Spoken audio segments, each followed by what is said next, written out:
अगर आप भी चाहते हैं बिट्टू मलंगिया इंटरटेनमेंट का ऑडियो वीडियो सबसे पहले आप तक पहुंचे, तो लाल बटन को दबाकर चैनल को सब्सक्राइब करें और बेल आइकन दबाना ना भूलें।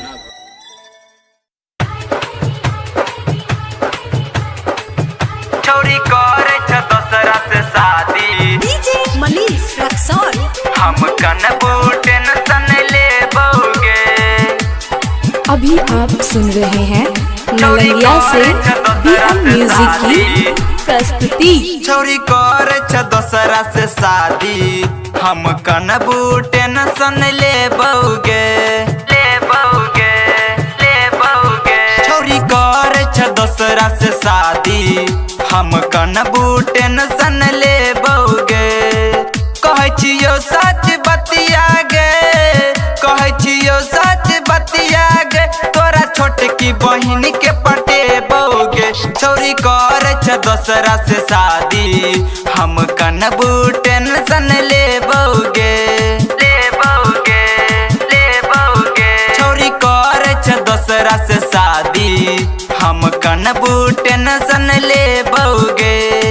कहै छियो सच बतिया गे, कहै छियो सच बतिया गे, तोरा छोटकी बहिन के पटे बोगे। छोरी करे छ दोसरा से शादी, हम कनबू टेंशन ले बोगे। छोरी करे छ दोसरा से शादी, presented by Bittu Malangiya entertainment. हाँ ससुरा गेल ही धोखा द के बदला हम ले बोगे।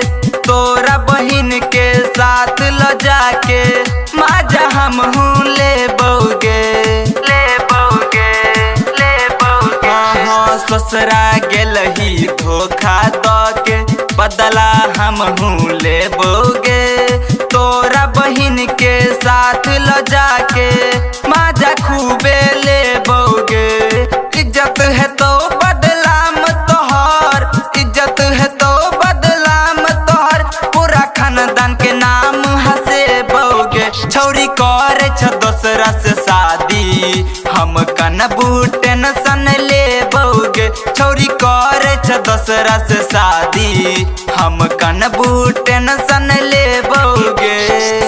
छोरी करे छ दोसरा से शादी, डीजे बिट्टू मलंगिया, डीजे बिट्टू मनीष रक्सौल मधुबनी, मधुबनी। छोरी करे छ दोसरा से शादी, ससुरा गेल ही धोखा द के बुझतौ जे भतार गे। छोड़ देतौ तोरा गे छौरी, औ तो हमर याद गे, याद गे, याद गे। हाँ ससुरा गेल ही धोखा द के बुझतौ जे भतार गे। छोड़ देतौ तोरा गे छौरी, औ तो हमर याद गे। राइटर अमोल गायक प्रमोद, राइटर अमोल गायक प्रमोद विनोद खुशी मने तौगे। छोरी करे छ दोसरा से शादी, हम कनबू टेंशन ले बोगे। छोरी करे छ दोसरा से शादी, हम कनबू टेंशन ले बोगे। 77 837 38 0।